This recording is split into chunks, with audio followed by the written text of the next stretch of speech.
What's up, man? I was just going through the latest New York Times headline. It's great to have you on the show today. Thank you for Yeah, being man. here. Happy to be here. Man, well, I really appreciate your coverage, and you've obviously do a great job on your YouTube channel, and you're covering this case. And so I've been trying to get you on the show for a few days, and I'm so glad that you're here. Everyone's really excited to see you. Yeah, man. I'm happy too. What about this case was really sticking out to you? I know we obviously had a lot of public intrigue about it, but from your perspective as an attorney, as a citizen, what was it that really drew you in? So it was interesting and kind of came across my desk when the victim's family started hiring attorneys, specifically the Gonsalves family, hiring an attorney to make sure that the investigation did not go cold, Uh-huh. to keep the pressure on law enforcement, to make sure all the T's were dotted or T's were crossed, I's were dotted Right. in the Yeah. investigation and make sure that they were on it. They knew what they were doing. They weren't just letting things fall away because everybody knows that every day that goes by in an investigation like this, it becomes more and more difficult That's to exactly figure right. out who did it and track them down and gather the evidence you need to prove it. Yeah. No, that's exactly right. There's a lot of intrigue around that. When they couldn't identify him, I think that was a big source of it. And something that I noticed on my channel, I don't know if you were getting some of the same sort of feedback from folks on your channel, but there was a lot of fear attached to this case. People were like, "Am I safe in the middle of the night?" And I've covered cases for not that long, but about a year on YouTube now, and I've never had anybody sort of have that kind of response. Yeah, and it was very strange. They didn't have a suspect. They wouldn't even be able to tell us if it was male or female, if it was one, Yep. two, three, four, five people. It Yep. seemed like they had no information when in reality, once we read the probable cause affidavit, they had a lot more than that. That's But right. even the victims' families, the people closest to the situation, did not know. And Yeah. so obviously the general public, the people of Idaho, the students at the University of Idaho, all of the unknowns usually does create fear. I understand why they did it and it helped them.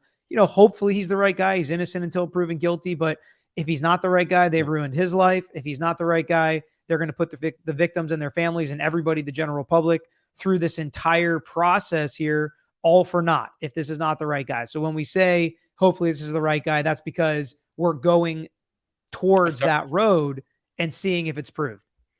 I love having an attorney on to be able to talk through some of this. When you were looking at that probable cause affidavit, I think one of the questions that I'd have for you, does it feel like his case is a slam dunk? And maybe that's not the right way to say it.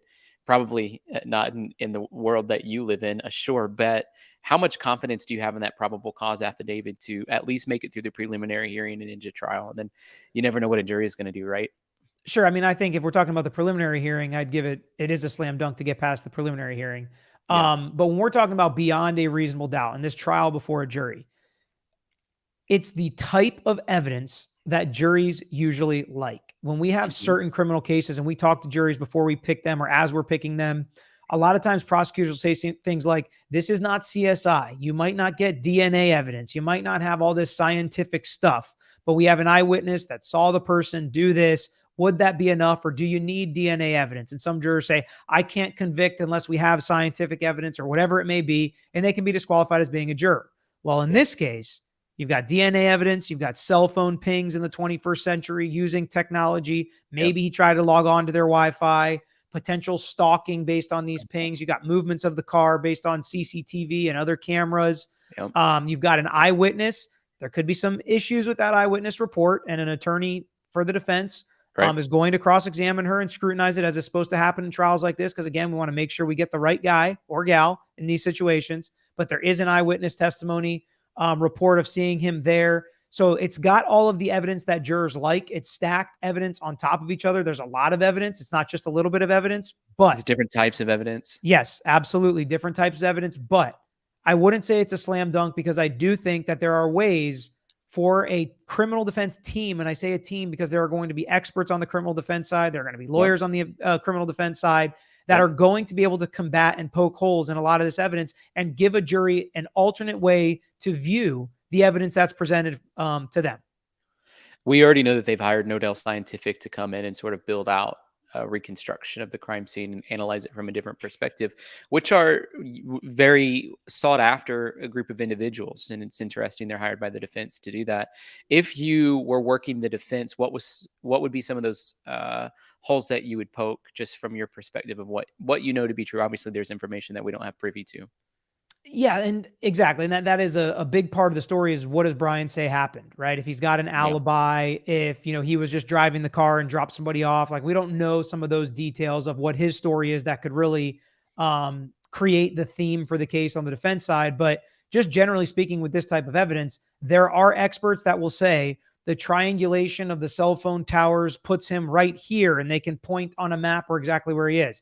Then there are experts that saying it's more like he's in this Unreliable. circle. Yeah. And it's like if the house is where my thumbs are, he could have been all the way up at the tip of my finger.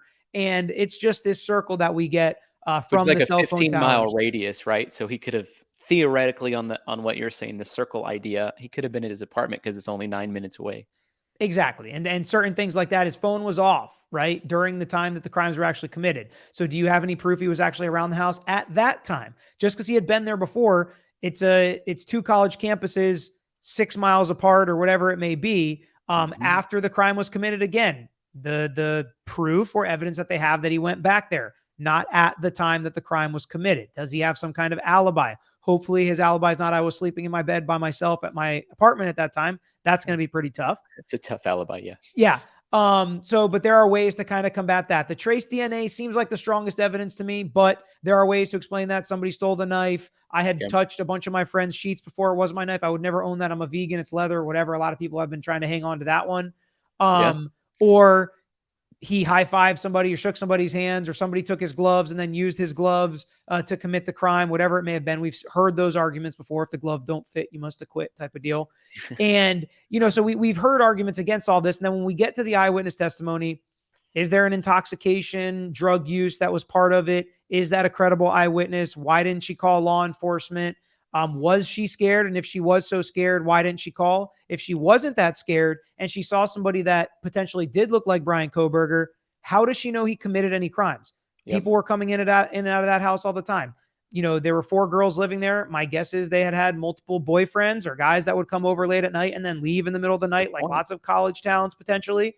So if she wasn't scared when he left, maybe even if he was there, he didn't do anything wrong. Maybe it happened after he left or before he got there. And that's not so far-fetched when you have the DoorDash delivery at 4 o'clock in the 4 a.m. morning. And yeah, Yeah. other people coming and going, So, I mean, I do think there are some angles to take here for a defense team. What about the fact that we don't actually have the murder weapon, we just have the sheath? Because I've been thinking there's a possibility that they could build a defense around the wounds wouldn't match the type of knife that would be in the sheath. Because we don't know. I mean, I don't know, it's hypothetically, but I thought if he really was a genius, like they're saying he was, which seems to be a lot of mistakes along his path for somebody that isn't as intelligent and as well versed in the criminal justice world, that he would do that. Like he would leave the knife sheath behind, that he would point to himself 12 times by stalking them or whatever, that he would, drive back by at 9 a.m. and hit the cell phone tower. So I was just thinking my own perspectives like, well, if you want to play the other side of it and he really was a brilliant guy, maybe he left the knife sheath on purpose because there was a different knife that was used and he knows that they'll go after that knife and there's a defense built from that. I think your question is absolutely valid, and we don't know the answer to that yet, but it could cut either way, right? It If the could cut either knife way. that goes in that sheath does match the wounds perfectly, then it's bad for him, obviously, and it's going to be a big part of the prosecution's case. If it is different, it's going to be a big part of his case. Yeah. And not having the murder weapon does not necessarily mean it's impossible to win, but it does make it more difficult.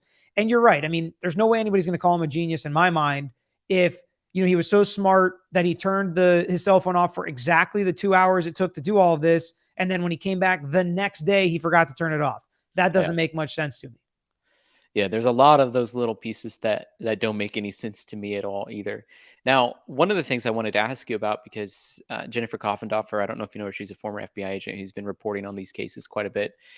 One of the things that she was talking about yesterday was in the discovery that the defense was filing. They've now asked if there's a co-defendant, and so they're asking if there's a co-defendant. First question he asked was anybody else arrested.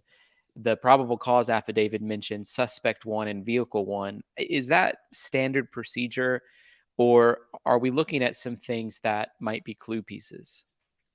Yeah, so I will say, and that's actually what I'm doing on my video later today is these discovery questions and kind of go through them a little deeper. But generally speaking, a lot of this is just standard language. And it's doing your due diligence as a defense team to ask, is there a co-defendant? Now, we've heard law enforcement ask this point blank in some of these press conferences, and they said, no, this is the guy. We think we got the guy, basically confirming they think he acted alone. But to me, common sense would tell me it would make more sense if there was more than one person, right? To do this to 4 people, including one male, Yeah. to do it in the time period that it took, and to leave no trace outside of some touch DNA on the button of a sheath that very weirdly was left behind. I mean, again, a lot of this doesn't make sense, and it would make more sense if there was another person. We also have potentially his statement of, did they arrest anybody else? So there's a lot kind of pointing to that, and that is still a question that I have. But Yep. law enforcement has come out and confirmed they think he's the only guy. So law enforcement say they were the only guy. Uh, it's an interesting case from my perspective. I'm wondering too if when you were thinking about the initial evidence that we had in the case involving what took place, and then we're trying to build out personas of the individual. Did you do that? Did you build a profile of who you thought it was? No. No, you just stuck to like what you know to be true and was thinking from a legal perspective. Yeah, I look at how they can prove it, right? And if they can Yeah. prove it that it was grandma across the street, and I was like, wow, I never would have guessed it was grandma across the street, but they proved it somehow, then that's where I would go, where the evidence pointed. You know, sometimes it makes sense, sometimes it doesn't. Some people, like you, may be very good at that. I have no clue what I'm doing when it comes to building a profile. But I'll say, from building a defense, right? It Yeah. can help with building a defense.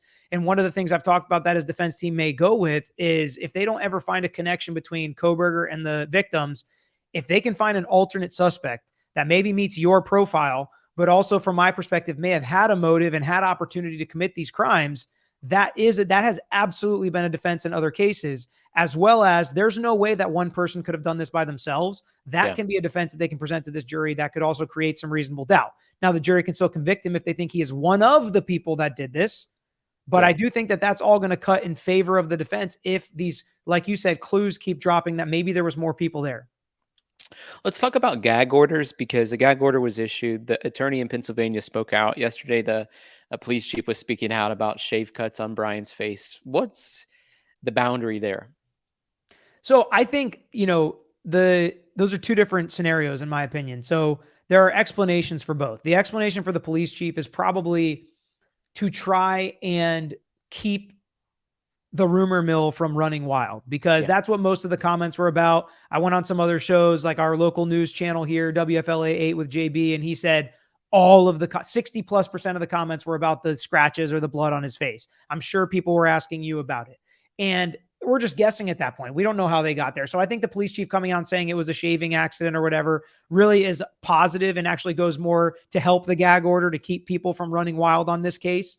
But the Pennsylvania public defender speaking out to me was a little bit less appropriate. He may not say that again. It's in the gray area. Yeah, exactly. And I mean, from my perspective, I would never do that if I was still representing somebody, or I shouldn't say, even if I wasn't representing them anymore, the attorney-client privilege still lives.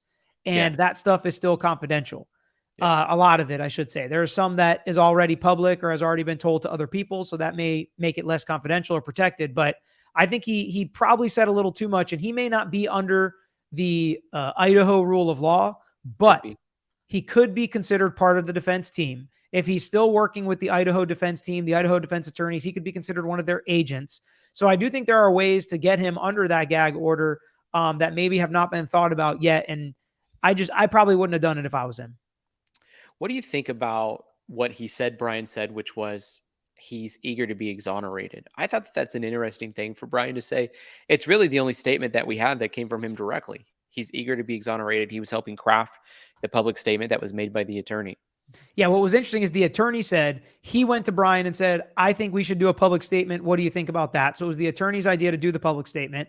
But then the language basically more or less saying I'm innocent is what he said. Bryan said he was eager to be exonerated, was Bryan's words. To me, that just shows I would expect a not guilty plea, right? And I would expect some legitimate theory of defense, not just poking holes, right? I would expect that he's got something he thinks can exonerate him. Yeah. I think that he thinks he's got the upper hand. It certainly appears that way. Usually when you're sitting in an orange jumpsuit, cuffed to the table, you don't have the upper hand, but We're wearing feet shackles. What do I know, right? Right. Well, I thought it was interesting that Pennsylvania attorney spoke out, and not only did he speak out, but he continued to speak out in more places, basically doing the same interview again and again and again in different media realms, which I was a little bit surprised by. But as a YouTube content creator, I'm here for it.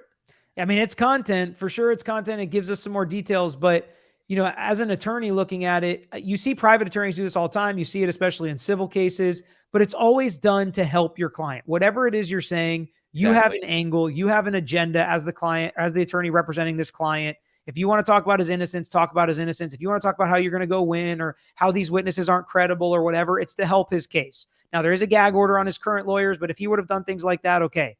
To me, it did not seem like an interview with an agenda to help Bryan Kohberger. That's the way I felt too. Yeah. And that's the way, not just attorneys, but anybody that's working service oriented businesses. When you have clients, your job is to do whatever's in the best interest of your client, not yourself. And people who get that twisted, sometimes it ends up biting them. Yeah. So whenever we're thinking about all of the different dynamics in this case, obviously, from my perspective, the most prominent little factoid that we have involves the DNA. I'm wondering, just if you were the prosecution, uh, how much of your case you're building around that DNA versus some of the other things, and what's the percentage of weightiness you give to each of those pieces of evidence? So again, this probably would be better answered once I know more about it, like what the expert reports actually say, how they got it, how they tested it, how they matched it. But assuming it's all a pretty solid match, I would start with the DNA and build out from there. We know he was in the room touching this sheath is how I would pitch it, right? The van. I don't know why the van sneaker print is so important.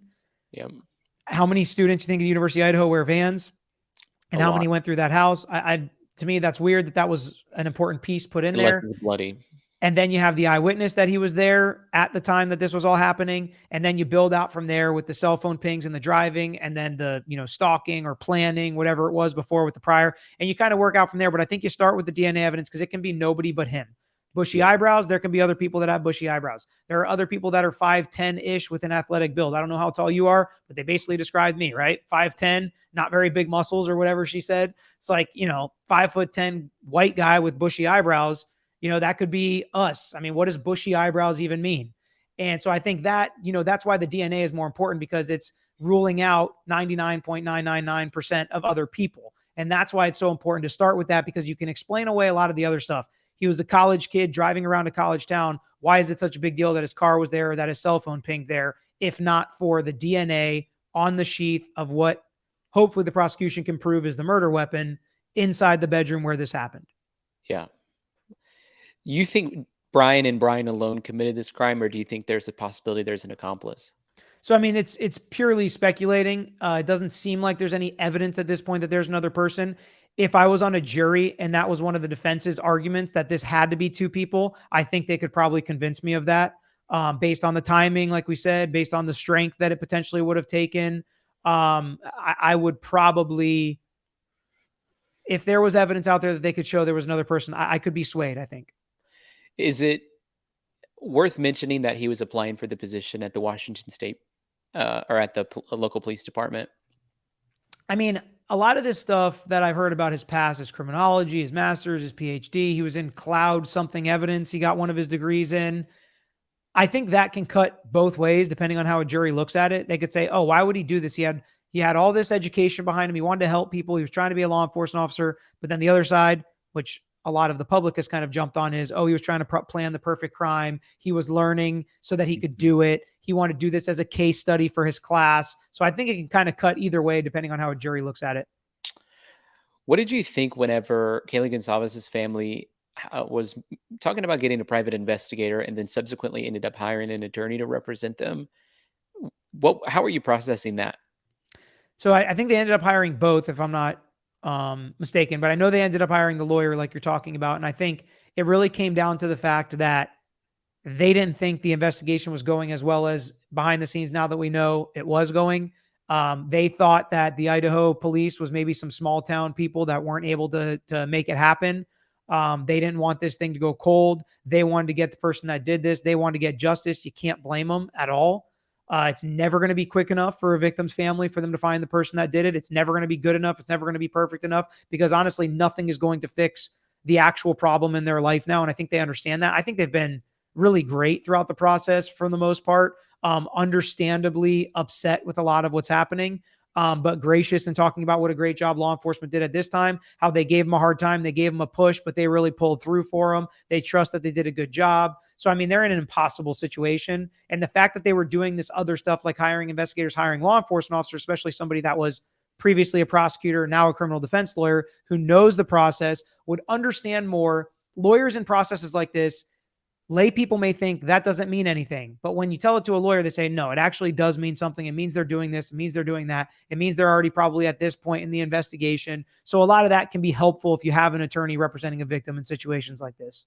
I think too, just from an emotional perspective and a spiritual perspective, we're a Christian channel. Most of what we do is think through these cases from a spiritual perspective, sort of like you're doing it from an attorney's perspective. I've served as a pastor most of my life, and so I'm thinking through it in terms of just from a faith-based perspective. But as a family, having to deal with immense grief, and then at the same time wanting answers and not being able to get them as soon as possible, and then feeling like there was an attorney on the prosecutor side or the police department side, sort of like bottlenecking the release of information. I can understand why there was a little bit of a frustration because there's so much buildup and nowhere sort of to point that energy.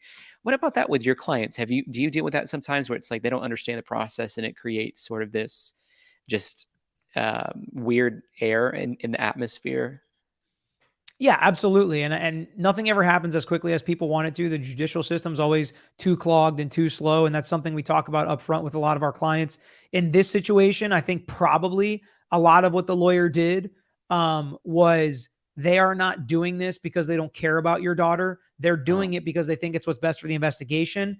If they were telling you everything they had, then maybe you should be more worried. So easing their nerves and easing their fears about why they're not getting more information. And then, at the end of the day, thankfully it comes to, they end up having a suspect with a lot of evidence against them. So it all worked out, and they didn't want to share too much because they didn't want him to know, Bryan Kohberger to know what they had, where they were going, what they were doing next. And, going on YouTube channels and news stations and things like that, and talking about this stuff sometimes can compromise an investigation. And a lawyer can explain that to somebody who, when they're on their own, thinks, I just need to blast it out there. I need to tell as many people as possible. So just kind of explaining the process and why things happen the way that they do is really important in these situations. And people that go through traumatic events, a lot of what I do is personal injury, catastrophic injury, wrongful death cases. They lose a loved one or someone seriously injured, never going to be the same again. It doesn't really matter what you do legally. The remedies we have in the civil and criminal justice system don't put you back in the place that you were in prior to this happening. And as long as you can explain that and help them understand, you just deal with the emotional roller coaster that's coming, because it always comes, and it's no fault of these victims. Yeah, no, that's exactly right. Is there any type of lawsuit that these families could do? Probably not, right? Because it's not like they were living on campus or anything like that. There's nobody to go after.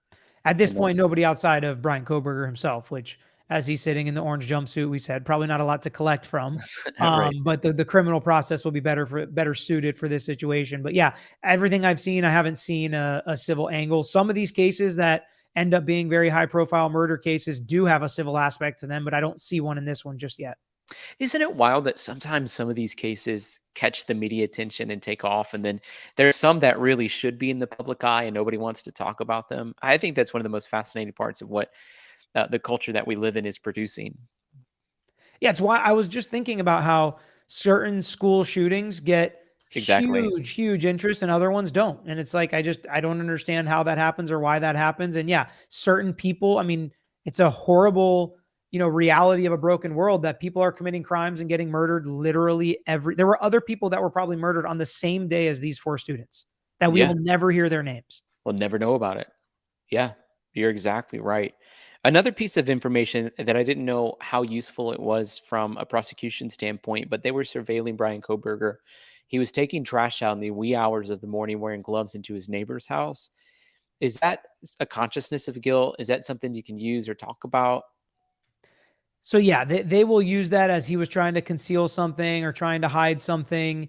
It's funny because sometimes in these situations where law enforcement's like, he thought he was being followed, so that's why he was doing weird stuff. It's like, well, he was being followed.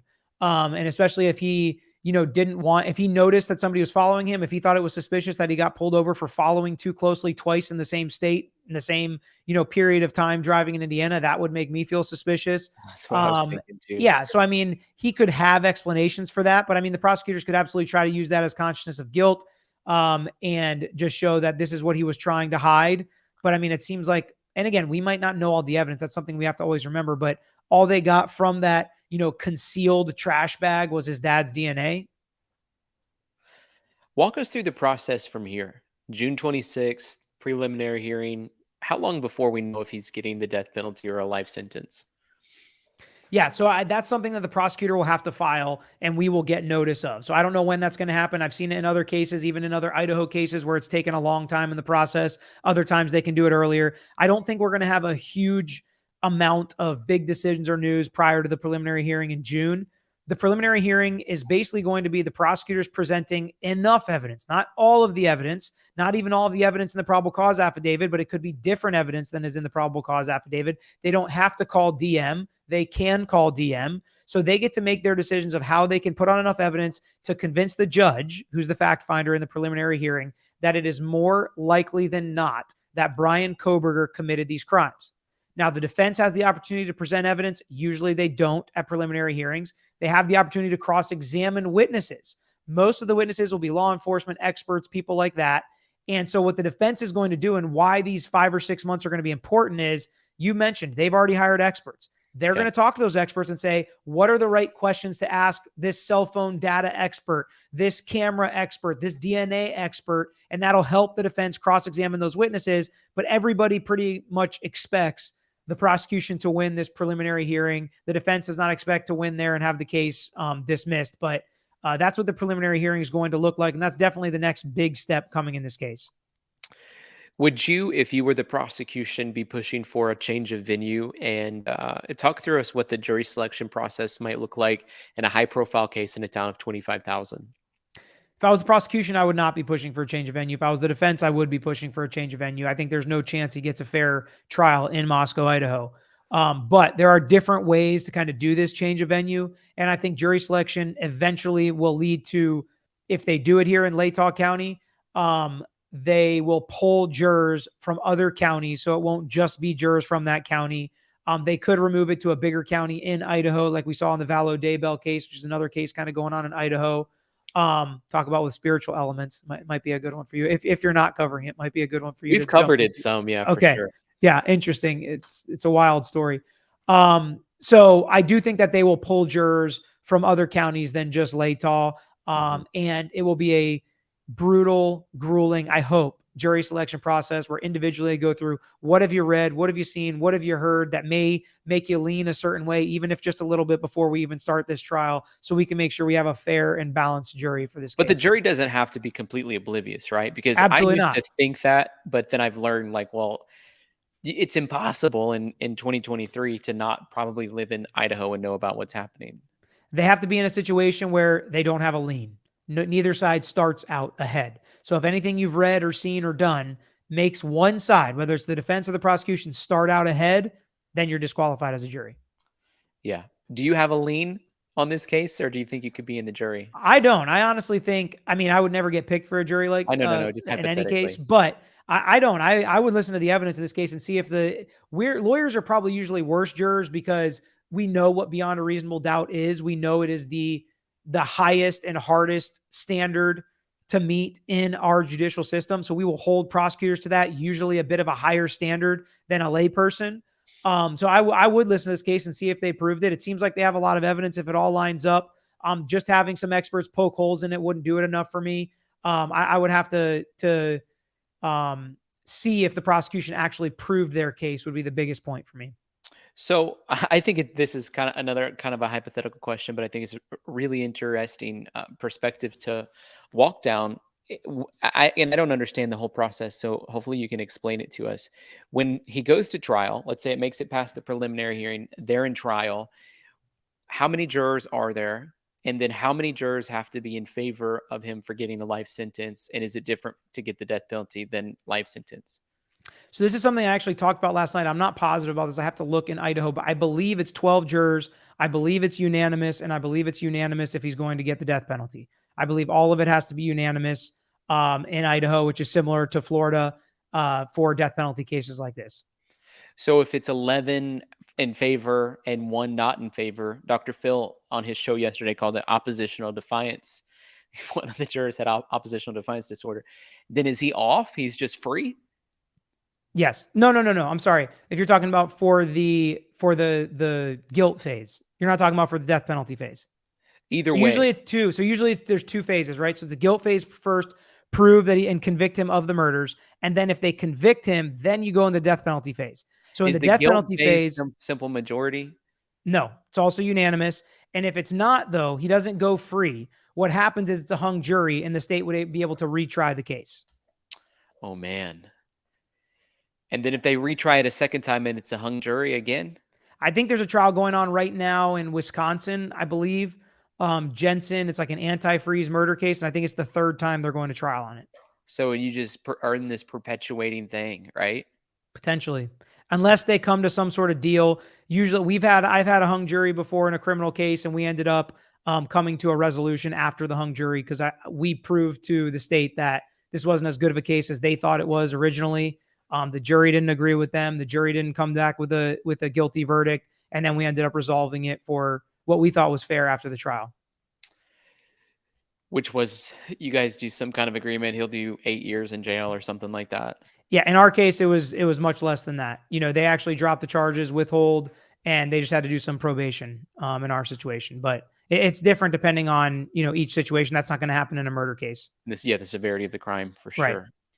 Wow. But so then it would have to be unanimously not guilty for him to be unanimous Correct. either way. Wow. Correct. Okay. That's interesting. Mm-hmm. What are the chances of him doing a plea deal, you think? Gosh, I don't know. I mean, it's so hard when you don't talk to him and you don't know, what his story is and what he thinks and what he believes. It's interesting though for, your reactions to hearing about unanimity. And I always think that when I go into a trial, how are all 6 or 12 of these people going to agree and come down with the same exact answer to all of this? Yet the vast majority of the time, that's what happens.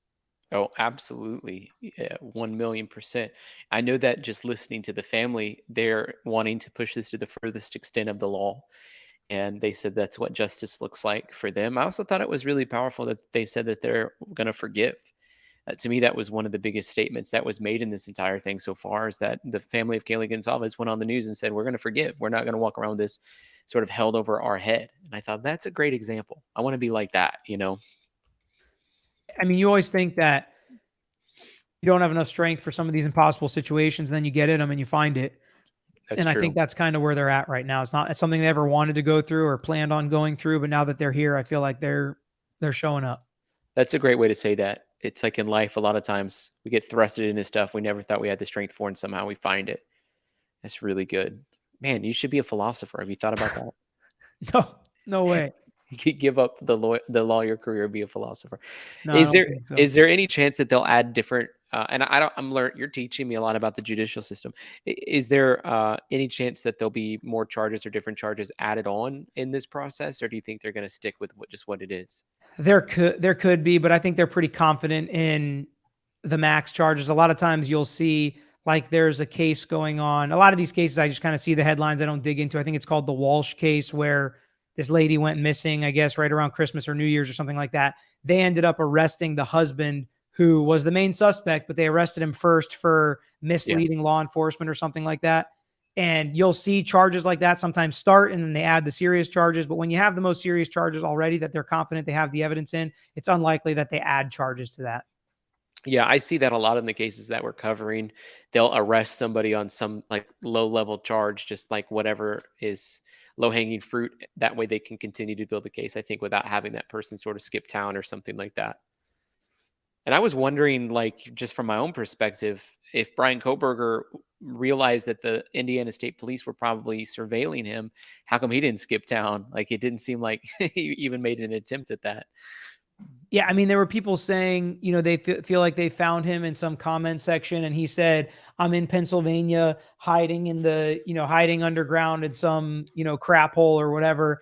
And it's like, oh, it makes total sense. And then his parents live in Pennsylvania. He gets arrested in Pennsylvania. He's like, yeah, sleeping in his bed at his parents' house. Like, he wasn't exactly hiding. It's like if you were going to go look for a college student on Christmas break, where would you go? Their parents' house. So I mean, he wasn't like this genius mastermind concealing himself, running from the law and hiding himself from the law. I really don't feel like there's much evidence of that at all. If they try to prove concealment, like you're saying with the gloves and the trash bags, it's like he drove and talked to law enforcement multiple times over this 2,000-mile drive. He didn't even leave right after the murders occurred. He went back to his apartment for a couple weeks, finished exams. Like, I do think there's some, circumstantial stuff on both sides where I could say, let's see what actually happened here and line all this evidence up and see where it points. Yeah, let's try to unpack it. Like, yeah, exactly what you're saying. Well, I thought it was kind of intriguing that his dad flew to Washington to drive back with him versus Bryan just flying to Pennsylvania. I couldn't make sense of that. Doesn't make any sense at all. I agree. Again, without talking to him, we don't know what the plans were post Christmas, post New Year's. Was he going back? Was he done? Was he planning on leaving Washington State at that point? I don't know any of those answers, but that could be a good question as well. If you're going to pay for a plane ticket, why not just pay for the plane ticket home? Did he need his car for some reason? And I don't know the answer to that. Give me some inside scoop into the mind of attorneys. When high profile cases like this pop up, do you try to get a million miles away from it? Or are you like, man, I'd really like to be in on this? Because some of the perception, at least in the comments of my channel, literally every single case we cover, it's like, oh, somebody wants their 5 minutes of fame, and so they'll take this case on pro bono. Literally every single case, that's what's said. And so I'm curious about what the reality behind statements like that are from an attorney's perspective. So I do think every attorney is a little bit different. But I will say that we have never, and I would never take a case pro bono based on the profile or the notoriety of the case. Some people say that's stupid, and some people have made careers based off doing that, and that's perfectly fine. And I'm not saying there's anything wrong with that. We just never have done it. We have plenty of pro bono cases for other reasons. And we've had some high profile cases. The clients are paying, or we're going to get paid eventually on the case. So I don't think every attorney kind of looks at that the same, but I will say there are plenty of cases as well that are high profile that you can hurt your career on. So if you're going to pick one based off the notoriety and you're going to go forward on it, you got to be careful which one you pick. And I think Bryan Kohberger is not the most loved man in America right now. So I don't know how much positivity you're going to get from that. Now, if you go win, other people that get, charged with crimes like this or accused with crimes like this, they're going to say, I want somebody that can go win. And I remember this guy went and beat one of the toughest cases in the Bryan Kohberger case. So you can build it off that. But, I think those attorneys are few and far between, and it's a certain kind of attorney that does that. And you'll see those names pop up more and more on these kinds of cases. And you have to realize that making a quote unquote name for yourself on a case like this, the vast majority of people that find themselves in Bryan Kohberger's situation don't have enough money to afford you on the next one either. So, it's an interesting kind of balance if you're trying to get fame and notoriety from a case like this. Yeah. I mean, I think of the Casey Anthony case, and that's a lot of the ones that people sort of reference. People reference the O.J. Simpson case, which is a little bit different because O.J. Simpson had a lot of money and was able to do very things different. Very different. Most attorneys would chase that case. Yeah, most attorneys are going to chase that case, but not the Casey Anthony case, which is still a wild case. It's like almost every week there's a new development in that case, even years and years later. And that attorney became well known sort of off the back of that, at least from my perspective. Yeah. So he managed to find some success. What's your judicial philosophy personally? Like, how do you approach cases? What are some boundaries that you have? What are some things you'll never do? What are things that you try to do? So this is kind of a fluid situation, right? And I used to do more criminal defense than I do now. I pretty much don't do any criminal defense, not really because of a moral or ethical issue with it. I just enjoy injury cases a lot more, helping people that are victims, helping people that can't help themselves, don't know how to go through the process, have the insurance company or some big corporation telling them, no, you're not worth anything. We're not paying those medical bills. We're not helping you out. We don't really care that this happened to you and your family. I love that David versus Goliath type of setup in personal injury cases. So I'm much more drawn to that. I love it. So that's why, I'm at the point where I can choose kind of what I do a little bit more. So I do love that. On criminal cases, I have handled all sorts of kinds of cases, everything that you can imagine. The only cases I wouldn't handle now going forward, I'm not really, me, myself, our firm does, and we have lawyers in our firm that have handled cases like this. We still absolutely believe in everybody's right to a defense and all of their constitutional rights. I just personally stay away from, any sex crimes on children, things like that. I'm just not interested in really getting into the details there on the criminal defense side. and it's really sad because some people get wrongfully accused of that. And we've had clients that we have gone through the whole process, and it's horrible to think about. But for me, myself, those are not the best cases for me, I'll just say. And I don't think I'm the best lawyer for those people in those situations. So besides that, there's, we limit our practice areas. And the reason I limit my practice area, I don't do family law, I don't do probate, things like that, is because I want to be an expert in what I do. All of my continuing legal education is on personal injury, wrongful death cases. So that's what I want to focus on. Those are the seminars I go to. Those are the seminars I speak at. Those are the CLEs I handle. Those are the lawyers I surround myself with, the lawyers I network with, handle those cases. So I like to focus in on that and try to be a master of one as opposed to a jack of all trades.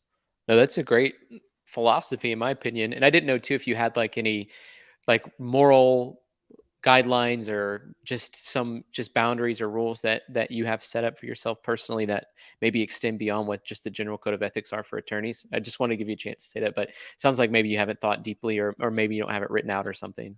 Yeah, no, I mean, when you talk about attorneys, generally it's way different because I don't really know what half of the attorney's ethics are and morals are and things like that. But yeah, I mean, I lived my whole life That's good. by a different, code of moral ethics. And, I think bringing Christianity into as like a worldview into anything is going to it should make you work harder, try to help everybody, not discriminate on who you help, on who you feel for, on who you care for. We're literally supposed to help people that can't help themselves. And that's what I feel like I get to do in my job, regardless of what religion, race, Yeah. creed, sexual orientation, gender, whatever anybody is that comes into my office. My goal is to help them. And I think that's kind of what my worldview shows is I'm going to do everything I can, everything ethically and morally I can do to help them. And that's how I look at every single case. Practice area wise, that's kind of where I come down as well. Yeah, and that's what I was hinting at, just like your personal worldview and how it informs just the way that you approach interacting with other people or interacting with clients, and even how you run your YouTube channel. Have you found yourself sometimes like feeling more than just an attorney to some clients, or even maybe to even the folks on your YouTube channel? It's like you're sort of sent on mission to go and do what you're supposed to do, and it's much more beyond just the scope of going through some legal procedures. Yeah, I mean, I think, and we're supposed to be a profession of ethics as attorneys, and a lot of times we're not. So I like when people say, "You've changed my mind on how I think about attorneys," I like and that. I think that can really be person to person, but a lot of it, including your worldview, can affect how you do those things and just how you act and how you treat people. Especially being online, right? Whether you're an attorney or not, and I'm sure you get this too. You get people that have nasty comments or say certain things or try to get at you, try to troll you, whatever it is. I always respond respectfully. I've had people like apologize later in the comments, and I'm like, Mhm. dude, it's already forgotten. I don't care. I'm glad you're here. Let's keep hanging out, get in the chat. Already forgotten. It's like, dude, I literally don't care. I literally don't care. Like people say crazy stuff in the comments all the time. I literally don't care. I'm not here to try to fight with people or force people to think or believe or do a certain thing or say things the way I say them or see them the way I see them. I like diversity in the comments. I like people that disagree, that differ, have different backgrounds. I think it helps us learn. It helps us educate each other. It helps us understand that maybe there's not as much of a difference in what we think is right and wrong than some people want to believe Yeah. or say because they're listening to other people say certain things and not actually speaking to the person individually. There is no monolith, right? Everybody thinks and believes a little bit differently. And I think that that's important to not just apply whoever you don't like that believes something someone else believes to everybody else that may be in that box with them. Oh, it's one of the things I don't like about our culture is that we have a bunch of keyboard warriors that hide behind fake personas and, probably are lacking every bit of integrity themselves if people really knew who they were. And that's something I think needs to change on YouTube from my own perspective. Well, thank you so much for being on the episode with us today. Just one more question or thought about the case with Bryan Kohberger. Is there anything that I didn't mention or talk about that you felt like, man, we really should have touched on that, or this thing's been on my mind and we didn't sort of cross into that yet today? The two biggest questions I still have, which we've already touched on, is did he do it alone? And what's the motive?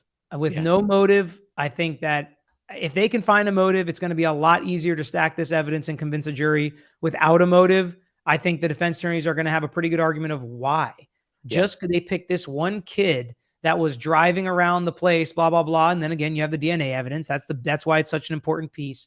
But without the motive, that's a piece that's missing for me. More importantly, than the murder weapon itself almost. I mean, if they can give me a motive where one of these girls rejected him and they have the text messages where he was trying to hang out with her and she was like, no, thanks, dude.